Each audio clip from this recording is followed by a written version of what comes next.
the question that we've been asked is, let's say there's a disbursement or even regular expense where, like, there's some portion that's taxable and some that's not taxable. How do you do that? So when you go and enter a disbursement, like, when you choose this, there's a button here called disallowed expense. When you open that, what happens is, let's say, the expense was $100.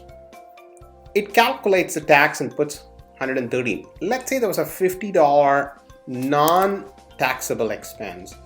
It makes it 163. The HST is only applied on the pre-tax amount, and the disallowed amount is just left like that.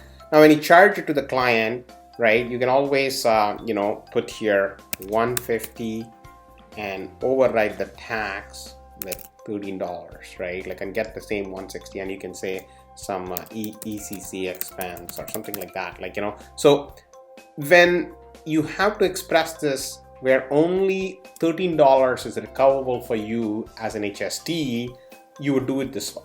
So disallowed expense allows you to break up, the amount into a taxable portion and a non-taxable portion, right? Now, same thing is also applicable for office expense. So in office expense, when you go to action expense, you can either enter a normal office expense, right, like where you enter these three, or you can actually do expense disallowed expense, and the same thing applies here. You can say $100 and then get the $13 of tax on it and $50, and that will have basically added up to 163.